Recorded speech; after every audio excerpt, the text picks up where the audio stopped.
오늘 주시는 말씀은 열왕기상 18장 20절에서 40절까지입니다. 오늘은 말씀이 조금 깁니다. 차근차근히 한 절씩 교독으로 읽도록 하겠습니다. 20절에서 40절까지. 아합이 이스라엘의 모든 자손에게로 사람을 보내 선지자들을 갈멜 산으로 모으니라. 엘리야가 모든 백성에게 가까이 나아가 이르되 너희가 어느 때까지 둘 사이에서 머뭇하려느냐. 여호와가 만일 하나님이면 그를 따르고 바알이 만일 하나님이면 그를 따를지니라 하니 백성이 말 한마디도 대답하지 아니하는지라. 엘리야가 백성에게 이르되 여호와의 선지자는 나만 홀로 남았으나 바알의 선지자는 450명이로다. 그런즉 송아지 둘을 우리에게 가져오게 하고 그 든 송아지 한 마리를 택하여 각을 떠서 나무 위에 놓고 불은 붙이지 말며 나도 송아지 한 마리를 잡아 나무 위에 놓고 불은 붙이지 않고 너희는 너희 신의 이름을 부르라. 나는 여호와의 이름을 부르리니 이에 불로 응답하는 신 그가 하나님이니라. 백성이 다 대답하되 그 말이 옳도다 하니라.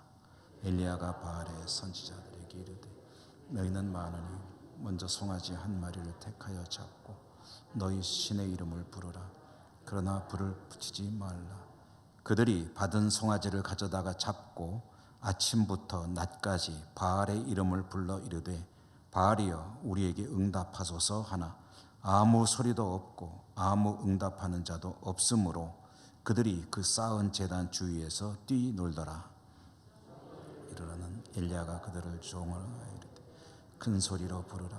그는 신인즉 묵상하고 있는지 혹은 그가 잠깐 나갔는지 혹은 그가 길을 행하는지 혹은 그가 잠이 들어서 깨어야 할 것인지 하매 이에 그들이 큰 소리로 부르고 그들의 규례를 따라 피가 흐르기까지 칼과 창으로 그들의 몸을 상하게 하더라. 이같이 하여 정오가 지났고 그들이 미친 듯이 떠들어 저녁 소제 드릴 때까지 이르렀으나 아무 소리도 없고 응답하는 자나 돌아보는 자가 아무도 없더라. 엘리야가 모든 백성을 향하여 이르되 내게로 가까이 오라. 백성이 다 그에게 가까이 가매 그가 무너진 여호와의 제단을 수축하되 야곱의 아들들의 지파의 수요를 따라 엘리야가 돌 12개를 취하니 이 야곱은 옛적에 여호와의 말씀이 임하여 이르시기를 내 이름을 이스라엘이라 하리라 하신 자더라. 그가 여호와 이름을 의지하여 그 돌로 제단을 쌓고 제단을 돌아가며 곡식 종자 두세 알을 둘 만한 도랑을 만들고 또 나무를 버리고 송아지의 각을 떠서 나무 위에 놓고 이르되 통 넷에 물을 채워 번제물과 나무 위에 부으라.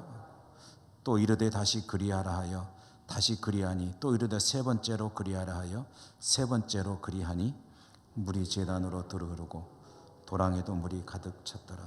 저녁 소제 드릴 때에 이르러 선지자 엘리야가 나가서 말하되 아브라함과 이삭과 이스라엘의 하나님 여호와여 주께서 이스라엘 중에서 하나님이신 것과 내가 주의 종인 것과 내가 주의 말씀대로 이 모든 일을 행하는 것을 오늘 알게 하옵소서. 여호와여 내게 응답하소서. 내게 응답하옵소서. 이 백성에게 주 여호와는 하나님이신 것과 주는 그들의 마음을 되돌이키심을 알게 하옵소서 하며 이에 여호와의 불이 내려서 번제물과 나무와 돌과 흙을 태우고 또 도랑에 물을 핥은지라. 모든 백성이 보고 엎드려 말하되 여호와 그는 하나님이시로다. 여호와 그는 하나님이시로다 하니 엘리야가 그들에게 이르되 바알의 선지자를 잡되 그들 중 하나도 도망하지 못하게 하라 하며 곧 잡은지라. 엘리야가 그들을 기손 시내로 내려다가 거기서 죽이니라. 아멘. 오늘 말씀의 은혜가 여러분에게 풍성하시기를 기원합니다. 열왕기상 읽기 오늘 이제 29번째로 계속해서 엘리야의 이야기를 읽어나가고 오늘은 엘리야의 이야기이자 또 열왕기 전체의 가장 하이라이트와 같은 장면이 이 갈멜산 대결 이야기입니다. 아합과 이세벨에 의해서 북왕국 이스라엘은 바알 종교를 믿는, 바알 종교가 국교와 같은 그런 나라가 되었죠. 바알은 비를 내려주는 신이라고 믿어졌고요. 이 비를 내려준다는 것은 그들의 생계를 책임질 뿐 아니라 나아가 부를 축적하게 해주는 수단이었습니다. 부자 되게 해주는 신을 왕으로부터 백성에 이르기까지 열심히 섬기는, 그래서 일관되게 부를 신으로 숭상하는 그런 나라가 되었습니다. 그때 하나님께서 비를 그치셨고 3년이 지났고 하나님께서 쓰시는 종 엘리야를 시켜서 비를 그칠 것도 선포하셨지만 또 비를 내릴 것도 선포하실 것이고 그 모든 문제를 해결하기 위해서 아합에게 보냈고요. 엘리야는 아합을 만나서 갈멜산에서 결판을 짓자 하는 그런 제안을 하였습니다. 그리고 요구하였죠. 엘리야가 요구한 것은 갈멜산으로 온 이스라엘을 모으라. 그리고 바알 선지자 450명 그리고 아세라 선지자 400명을 그 위로 데리고 오라. 거기에서 모든 것을 이제 결산하자 하는 그런 취지의 요구를 하였습니다. 아합은 엘리야의 요구를 그대로 수용했습니다. 그래서 이제 갈멜산 대결이 벌어지게 된 거죠. 그런데 이 이야기를 쭉 읽다 보면 엘리야는 이스라엘 백성과 세 종류의 사람을 언급했습니다. 이스라엘 백성들과 그리고 바알의 선지자 450명과 또 아세라의 선지자 400명을 갈멜산으로 모으라 라고 이야기를 했는데요. 이 이야기를 쭉 읽다 보면 아합과 이스라엘 백성들과 또 바알 선지자 450명은 이야기가 나오는데 아세라 선지자 400명 이야기는 나오지가 않습니다. 그래서 추정하기를 아합이 바알의 선지자 450명은 동원했지만 아세라의 선지자는 오지 않았다. 그리고 오지 않은 이유는 아마 이세벨이 막은 것이 아니겠느냐 하는 그런 추측을 해봅니다만은 어쨌든 성경에는 아세라의 선지자 400명은 나오지 않고 바알의 선지자 450명이 이제 갈멜산으로 온 것으로 이야기가 전개되고 있습니다. 어쨌든 갈멜산에서 아합과 바알의 선지자 450명, 이 바알을 추종하는 무리들의 대표라고 할 수 있겠죠. 그들과 이스라엘 백성들이 다 모인 상태에서 이제 엘리야가 이 전체 이 회합이라고 할까요? 이 대회라고 할까요? 이것에 대해서 이제 주도를 하고 있는데요. 엘리야가 제일 먼저 말을 꺼낸 대상은 누구냐면은 이스라엘 백성들을 향해서였습니다. 이스라엘 백성들을 향해서 엘리야는 말하기를 외쳤죠. 양다리 거치지 말라 그랬어요. 양다리 거치지 말라. 만일 여호와 하나님이 진짜 하나님이시면 그 여호와 하나님을 따르고 바알이 진짜 신이면 그를 따르라. 양다리 거치지 마라. 언제까지 그럴 거냐. 이렇게 그들의 심장을 폐부를 푹 찌르는 그런 말을 하였습니다. 엘리야가 이와 같이 백성들을 향해서 말했을 때 성경에 보니까 백성들은 묵묵부답이었다. 이렇다 저렇다 아무런 반응이 없었다는 거죠. 근데 오늘 이 엘리야의 이 외침을 통해서 우리가 알 수 있는 사실이 한 가지가 있습니다. 그것은 이스라엘 백성들이 양다리를 거치고 있다는 거죠. 이 양다리 거쳤다는 게 무슨 소리겠습니까? 이것은 바알을 믿는 신앙으로 살아가고 있지만 그러나 여호와 하나님을 의지하는 믿음도 완전히 포기하거나 없었던 것은 아니다라는 이야기입니다. 그렇기 때문에 엘리야가 외친 거 아니겠습니까? 여호와 하나님이든 바알이든 확실하게 선택하라. 이 말은 이스라엘 백성들이 바알도 믿고 있었지만 여호와 하나님에 대해서도 완전히 없는 존재처럼 여기며 살았던 것은 아니다. 일면에서는 여호와 하나님을 신으로 의지하고 있었고 또 일면으로는 바알을 의지하고 있었다라는 이야기인데요. 이것은 이 신들을 믿는 목적이 다릅니다.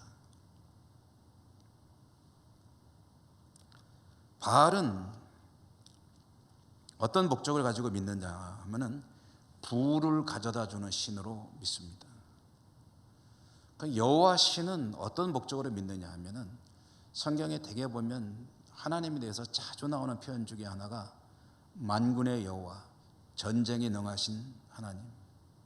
그래서 여호와 신은 전쟁의 신으로 믿는 것입니다. 만약에 전쟁이 나면 여호와의 도우심으로 민족의 안녕과 질서를 지킬 수 있거니와 평상시에 농사를 짓고 평안할 때에는 바알이 비를 잘 내려줘야 농사도 잘 지어서 생계를 유지할 뿐 아니라 나가서 농사가 잘 되면 부를 축적할 수 있게 되지 않습니까? 그런 의미에서 바알을 섬기고 있었다. 그러니까 바알과 여호와 신 하나님을 동시에 섬기고 있는 그들, 이것은 하나님께서 가장 싫어하시는, 하나님께서 금지시키시는 행태의 신앙이죠. 하나님은 이 혼합신앙이죠. 이 혼합신앙을 참 싫어하십니다. 그래서 오죽하면 백성들이 옷도 요즘 말로 하면 콤비는 입지 말고 싱글로 입어라 할 만큼 섞이는 것을 썩 안 좋아하셨다는 것을 성경을 읽다 보면 알 수가 있습니다. 하나님께서 가장 싫어하시는 행태, 그것은 유일하신 절대자이신 하나님을 여러 신들 중에 하나로 여기는 것, 이것이 하나님께서 가장 싫어하시는 일이다. 이 적절한 비유가 될지 모르겠습니다만은 모든 자녀들에게 아버지는 한 분뿐이죠. 한 분뿐인데 어느 날 갑자기 이 아들이 이웃집 아저씨 보고 아버지라고 그러고 나도 아버지라고 그러고 또 저 건너편에 있는 다른 아저씨에게도 아버지라고 그러고, 왜 아버지라고 그러냐? 저 아버지에게서 용돈 타 쓰고 저 아버지에게서는 학비를 받아 쓰고 이 아버지는 그냥 아버지고, 뭐 이런 식으로 여러 아버지를 둘 수 없는 것처럼, 그런 상황을 보면은 진짜 아버지 입장이 얼마나 기가 막힌 일이겠느냐. 이 땅을 지으시고 세상을 운행하시며 모든 존재하는 피조물들에게 생명을 주시는 전능하신 창조주 하나님, 하나님은 오직 한 분뿐이시고 따라서 전쟁뿐 아니라 비를 내려주시는 것도 하나님께서 하시는 일인데, 이스라엘 백성들은 하나님이 전쟁에 도움을 주시는 분인 것은 뭐 그건 부인하지 않는다는 거예요. 그런데 이제 돈에 관해서, 비에 관해서, 먹고 사는 문제에 관해서는 그거는 하나님의 영역이 아니다. 그것은 바알이 돌보아 주는 것이다. 이런 신앙을 가지고 있으니 참, 그러고 거기 가서 머리를 조아리고 비를 내려주소서 하고 아주 타락된 퇴폐적인 그 문화 속에서 젖어 살아가는 이스라엘 백성들을 볼 때 하나님은 기가 막히신 거죠.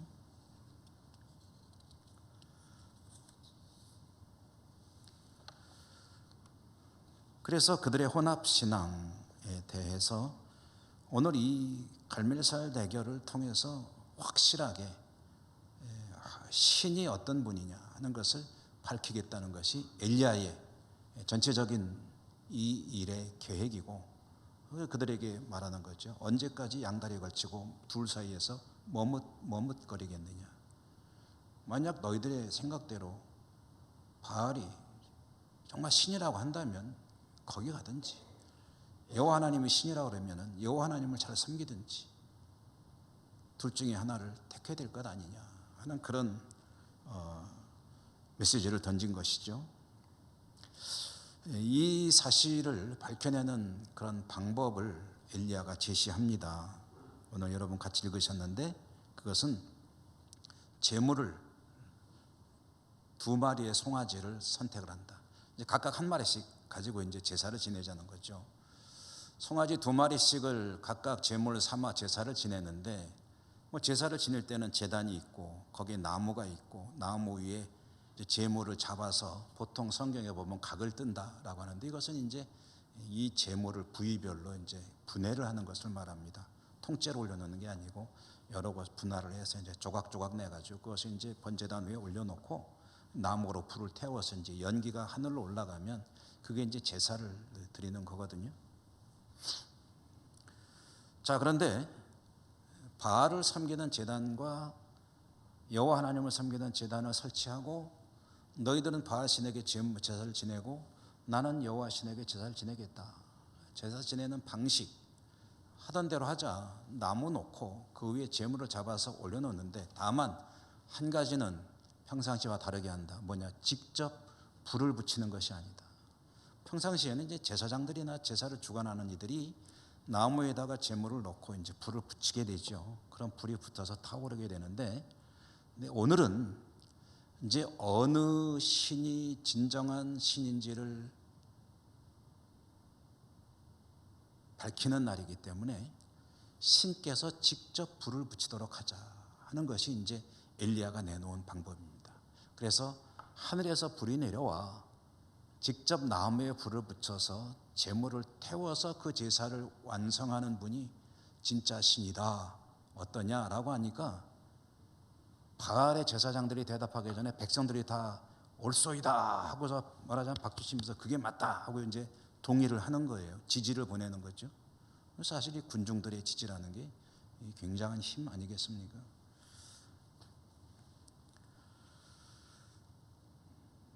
만약에 이 두 제단에 두 군데 다 하늘에서 불이 내려와 가지고 제사가 완성이 된다면 백성들의 믿음이 옳은 게 되겠죠. 양쪽 다 신이다. 그런데 바알의 제단에만 불이 내려온다면 아합이 옳은 게 되겠죠. 그러나 그런 일은 안 일어나고 동시에 내려오거나 또는 바알의 제단에만 불이 내려오지 않고 만약에 여호와의 제단에만 불이 내려오면, 그렇다면 여호와 신이 진짜라는 것이 밝혀지는 게 아니겠느냐, 판명이 되는 거죠. 자, 이렇게 엘리야가 제안을 했습니다. 이 제안을 했을 때 양자의 심경을 한번 생각해 보는 것도 괜찮겠습니다. 엘리야는 어떤 심경으로, 어떤 생각을 가지고 이런 제안을 했을까? 엘리야에게는 확실한 믿음이 있죠. 지난 수요일에도 말씀드렸지만 엘리야가 이 일을 진행하면서 가지고 있는 확실한 자기만의 믿음이 있습니다. 그것은 요 3년 어간에 지나면서 경험한 하나님의 역사들로 인한 것입니다. 세 가지로 엘리야의 확신의 근거를 지난 수요일에 정리해 보았었는데, 첫째로는 뭐였습니까?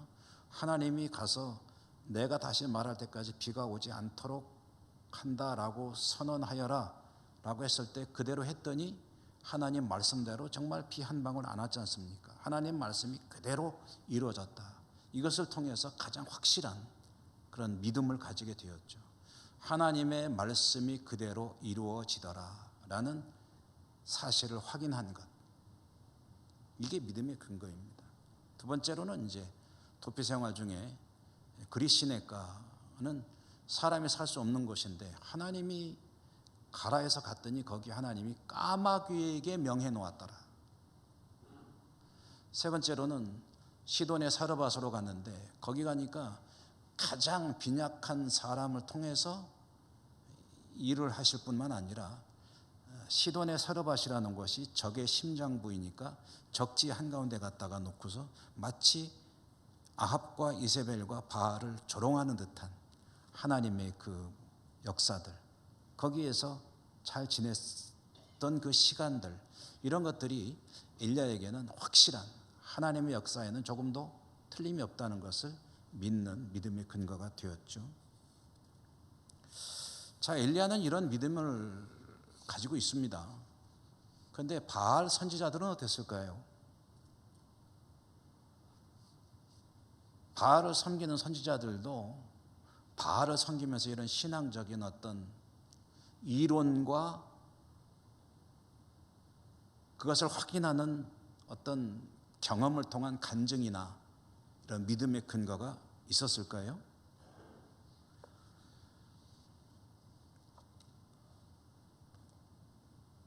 여러분, 요즘에 너무나도 많은 사이비 이단들이 드러나고 있는데, 대표적으로 지나온 이야기를 하나 한다면, 과거에 휴거 소동을 벌였던 다미선교회 같은, 그때 이제 사람들이, 기자들이나 이런 사람들이 추적을 하면서 의문을 좀 제기했어요. 다미선교회의 리더격인 그 양반은 곧 휴거한다면서 왜 이렇게 부동산에 투자를 자꾸 하고 있느냐. 거기에 대해서는 대답이 없는 거죠. 바알을 섬기는 선지자들이 과연 바알이라는 신을 진짜로 믿고 섬겼을까, 아니면 허구라는 것을 알고 있었을까 할 때, 저는 바보가 아닌 이상 그들은 바알은 진정한 신이 아니라는 것을 알았을 거라고 생각합니다. 바알이라는 신은 허구였지만, 그러나 그것이 이제 하나의 인간이 만든 종교라는 형태로 존재하면서 이 하나의 문화가 되고, 그리고 그들에게는 하나의 생업이 되고, 그러면서 그런 사회의 일부분이 되다 보니까 거기에서 같이 흘러가는 그런 상황 속에서 존재하는 그런 사람들이었는데요. 실제로 이와 같은 극단적인 대결 현장으로 불러 나오게 되었을 때, 그때 이 바알 선지자들은 어떻게든 이 대결을 피하고 싶었을 거예요.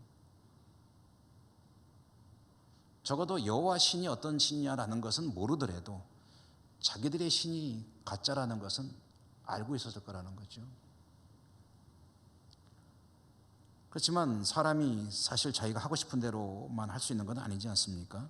상황이 어쩔 수 없이 끌고 갈 때가 있죠. 한자 사자성어로 기호지세다 해가지고 호랑이 등에 타고 있으면 내리고 싶어도 못 내리는, 엘리야가 주도하는 이 상황에 속하다 보니까 어쩌면 엘리야가 만들어 놓은 이 틀 속에 꽉 끼어서 오도 가도 못하고 어쩔 수 없이 이제 대결 구도로 갈 수밖에 없는 상황이 되게 되었다. 이제는 죽으나 사나 뭔가 좀 결판을 봐야 될 수밖에 없게 되었다. 이제 그들의 입장에서도 그런 거죠. 그래서 엘리야의 제안대로 갈멜살 대결이 이제 시작이 됩니다. 바알의 선지자들이 많으니까, 숫자가 많으니까 먼저 하라고 양보를 했습니다. 그래서 바알 선지자들이 자기들이 섬기는 신 바알에게 불을 내려달라고 이제 간청을 하기 시작했습니다. 근데 시간에 보니까, 성경에 보면은 아침부터 정오 한낮이 이르기까지 그들은 계속해서 바알 신을 불렀다고 하죠. 바알이여 응답하소서, 오 바알이여 응답하소서라고 아침부터 정오까지니까 적어도 한 근무 시간은 9시라고 치고 9시부터 따지면 3시간? 한 3시간 동안 열심히 이제 부르짖어 기도한 거죠. 450명이나 되는 사람들이 그렇게 부르짖어서 간구하는 그 광경은 참 장관이었을 것 같아요. 심장이 약한 사람 같으면 그 광경에 압도당하지 않았을까 하는 생각이 들어요. 그렇게 450명의 선지자들이 바알이여 응답하소서 하고 간절하게 기원을 하지만 바알에게서는 아무런 반응이 없었습니다. 사실 그렇죠. 바알이라는 존재가 없는 존재인데 없는 존재가 어떻게 응답을 하겠느냐. 계속해서 불러도 아무런 조짐이 없자 그들은 조금씩 강도를, 수위를 높여갑니다. 이제 바알을 움직이기 위한 거죠. 그래서 그들은 일종의 퍼포먼스를 진행했는데 성경에 보니까 제단 주위를 뛰어다니며 바알을 불러. 아마 그전에는 가만히 서서 불렀던 모양이에요. 근데 반응이 없으니까 이제 뛰어다니면서 부르기 시작했다. 공동번역 성경에 보면은 이 대목을 제단 주위를 뛰어다니며 바알을 불렀다라고 하는 이 본문을 그들은 제단을 빙빙 돌면서 일부러 절뚝거리며 춤을 추었다라고 번역을 합니다. 그러니까 무슨 어쨌든 그들 나름대로 신을 움직이는 강력한 어떤 동기를 부여하는 그런 퍼포먼스다 생각을 하고 한 것 같습니다. 그들 나름대로의 제의였다는 거죠. 그런데 아무런 역시 반응이 없습니다. 그때 이제 엘리야가 그들을 조롱하는 이야기가 성경이 기록이 되어 있는데 엘리야가 그들을 향해서 이렇게 조롱을 합니다. 큰 소리로 불러보아라. 혹시 묵상하는 중인지 아느냐? 아니면 잠깐 외출했는지 모르지 않느냐? 아니면 이곳을 향해 오다가 무슨 이유인지 모르지만 다시 돌아가고 있을지도 모른다. 아니면 낮잠을 자는 중일지도 모르지 않느냐. 더 큰 소리로 불러 바알을 깨워보아라. 다시 이 자리로 불러보아라. 바알의 선지자들이 이와 같이 큰 소리로 열심히 바알을 부르고 퍼포먼스까지 행해도 아무런 반응이 없을 때 마지막 수단으로 택하는 것이 자해하는 것입니다. 자해. 칼과 창으로 자기들 몸에다가 상처를 내서 피를 줄줄 흘리는 것.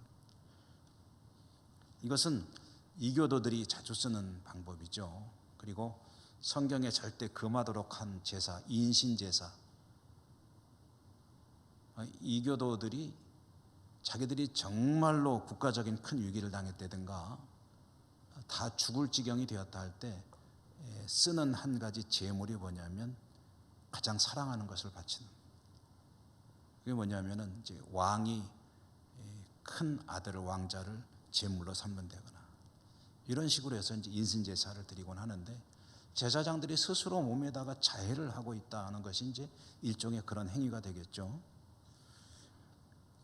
이렇게 하여 이제 계속 아침부터 정오부터 또 언제까지 하냐면 저녁까지 소제 드리는 시간 하니까 역시 오후 한 3시경까지 계속해서 자해까지 해가면서 그들은 바알을 불렀지만 여전히 아무런 반응이 없었다.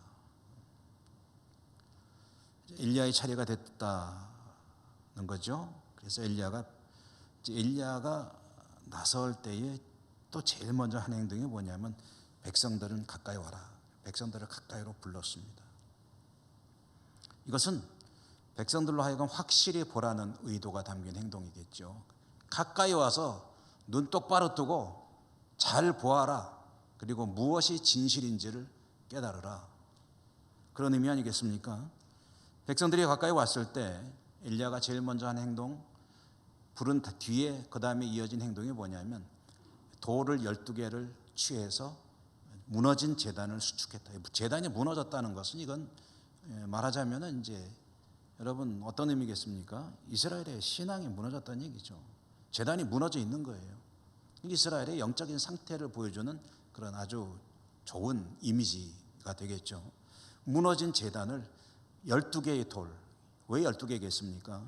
이스라엘의 12지파, 이스라엘 민족을 대표하는 그 12개의 돌을 가지고 무너진 제단을 다시 말하자면 보수하였다.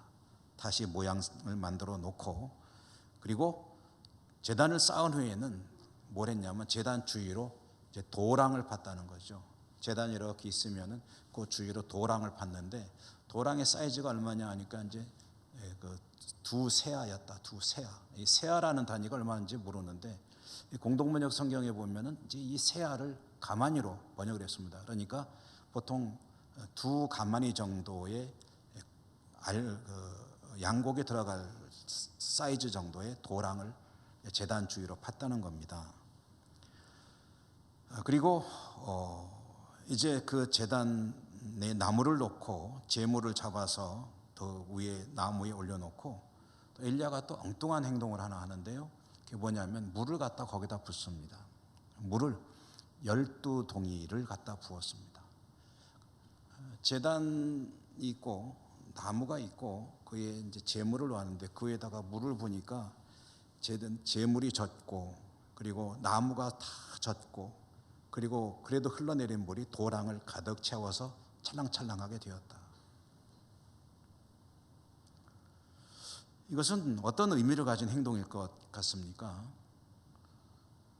제물을 태우기에 아주 안 좋은 조건으로 만드는 거죠. 제물을 태우기에 좋은 조건으로 하려면은 가급적이면 바싹 마른 나무도 쓰고 그리고 모든 것이 참 좋은 여건이 되어서 불똥 하나만 통 내려오면 잘 붙었으면 좀 쉬울 것 같은데 엘리야는 거꾸로 가는 거예요.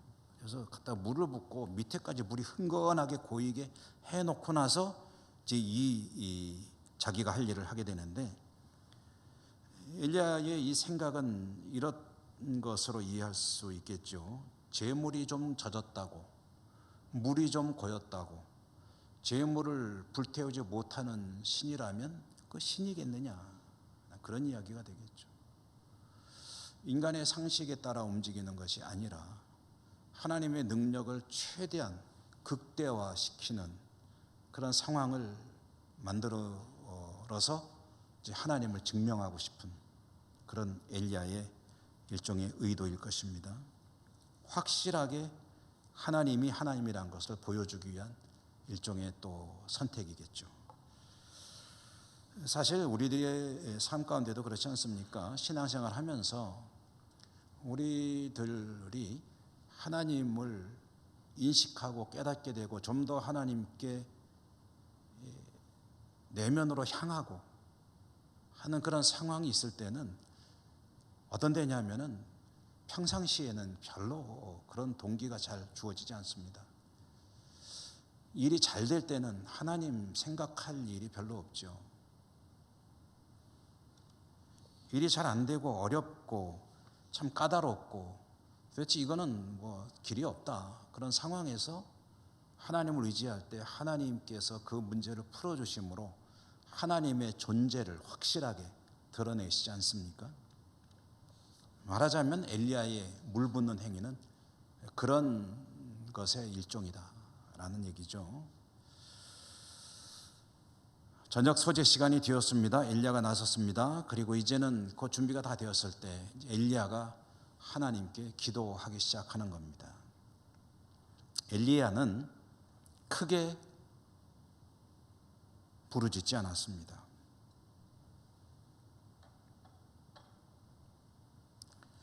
이 바알 선지자들의 기도하는 소리 또는 행위들과 비교해 보는 것도 좋겠습니다.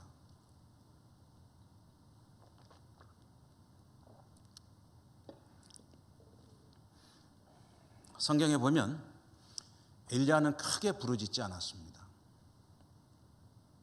긴 시간 기도하지 않았습니다. 바알의 선지자들이 큰 소리로 일종의 퍼포먼스를 겸하며 자해까지 하면서 자기들의 신을 감동시켜 움직이려고 했던 그런 모든 일체의 행위들을 하나도 하지 않았습니다. 엘리야는 하나님께 그냥 기도했습니다. 영어 성경에 보면 엘리야가 하나님께 말했다라고 번역을 하고 있습니다. 우리 생각에는 엘리야도 하늘을 향해서 큰 소리로 외쳤을 것 같은데 그런데 성경은 그렇게 기록하지 않고 있습니다.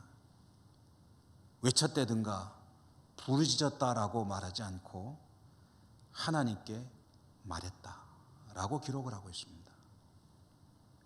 물론 아주 작은 소리로 속삭이듯이 말한 건 아닐 거예요. 왜냐하면 백성들이 들어야 되니까 가까이 오라고는 했지만 그래도 많은 백성들이 들어야 되니까 들려야 되는 소리로는 했겠지만 그러나 쫙 하나님 이런 식으로 외친 것은 아니었다는 거예요.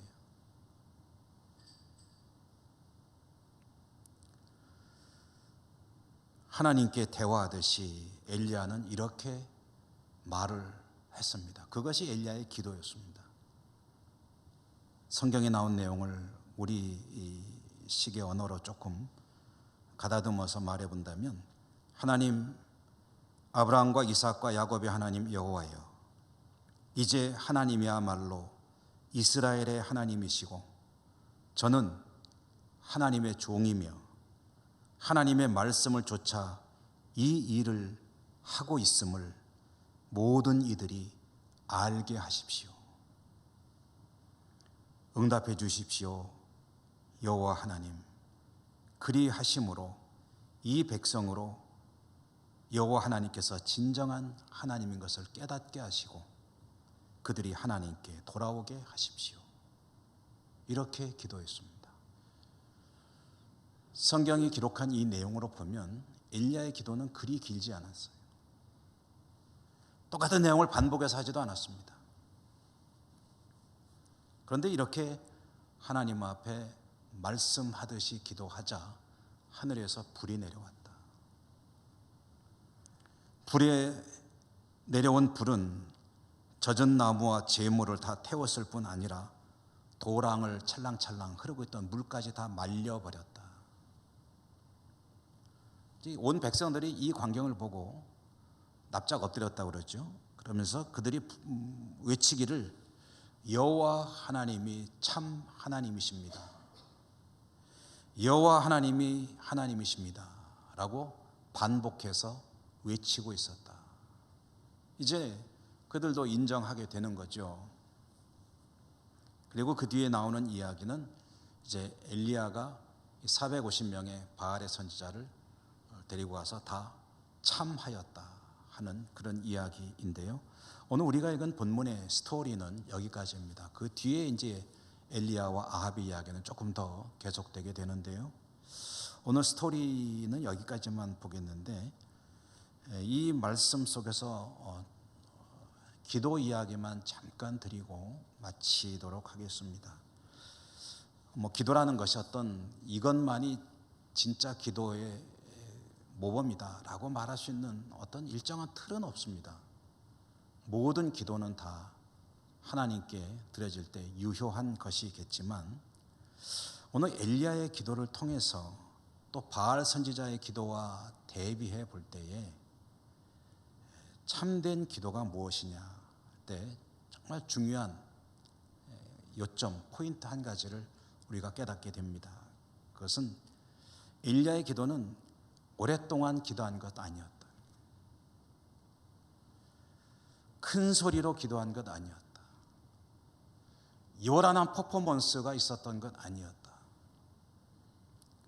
자해 같은 것, 뭔가 하나님을 감동시키려는, 움직이려는 이런 행위도 없었다. 엘리야가 기도한 정말 중요한 그 핵심은 하나님에게 대화하듯이 말하는 것이었다. 여러분, 하나님에게 대화하듯이 말하는 것이 기도의 상당히 중요한 요인이라는 것을 오늘 말씀을 통해서 배울 때에, 좀 전에 말씀드렸죠. 기도라는 것이 어떤 틀이 있는 것은 아니다. 그러므로 이것만이 옳은 기도다라고 규정할 수는 없는 것이지만, 그러나 대단히 중요한 요소 중에 하나, 경우에 따라서 하나님께 부르짖어 기도할 수 있습니다. 방언으로 기도할 수 있습니다. 어떤 제스처가 따르는 기도도 할 수도 있습니다. 그러나 이 모든 기도에 있어서 가장 중요한 것이 뭐냐 할 때, 그것은 하나님과 대화를 해야 된다는 거죠.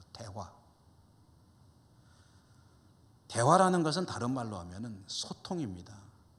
그것은 내가 무슨 말을 하는지 알고 기도해야 된다는 거예요. 자기가 기도하는 거 무슨 말인지 모르고 기도할 수도 있습니까? 있습니다. 머리로는 딴 생각하면서 입으로는 중얼중얼하면서 기도 얼마든지 할 수 있습니다.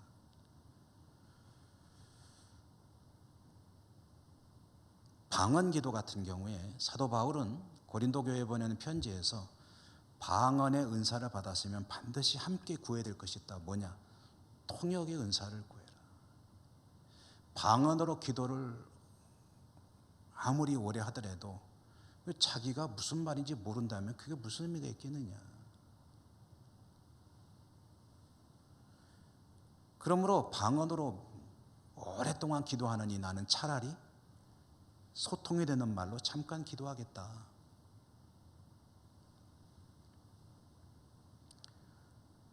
방언으로 기도해도 그 의미를 본인이 영어로 깨달으며 그러면서 내가 하나님께 무슨 기도를 드리고 있는지 안다면, 그런 은사를 받았다면 얼마든지 해도 되겠죠. 나는 뭔지도 모르고 무슨 소리인지도 모르고 그냥 시간 채우는 것이 즐거워서 그것이 기도의 하나의 동기는 될 수는 있을 것입니다만은, 그렇게 방언을 했으면 그 다음에 통역의 은사를 구해서 내가 방언으로 기도하는 내용을 내가 알아야 될 거 아니냐. 그래야 대화가 되지 않습니까? 내가 무슨 말하는지도 모르면서 어떻게 상대방과 대화를 할 수가 있겠습니까? 역으로 우리가 잘하는 우리말로 기도를 오랫동안 열심히 아주 능숙하게 한다 할지라도 내가 기도하는 내용에 참된 기도의 내용을 잘 알지도 못하고 그저 어떤 미사일 요금만 늘어놓는 것은 그거는 또 올바른 기도가 아니죠.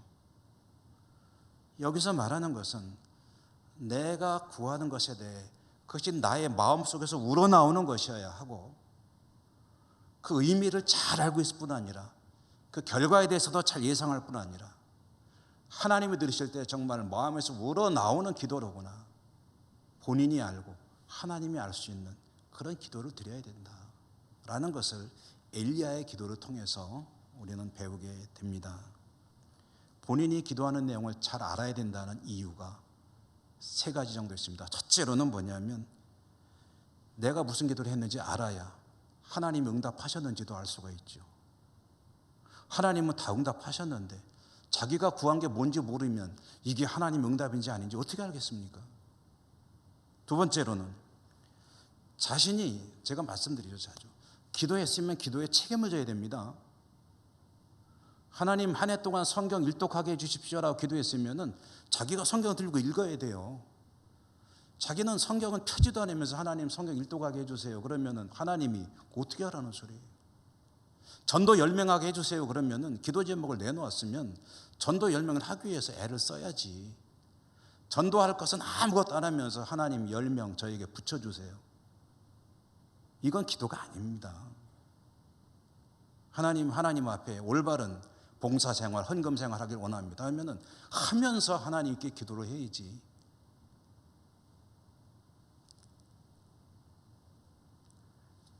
세 번째로는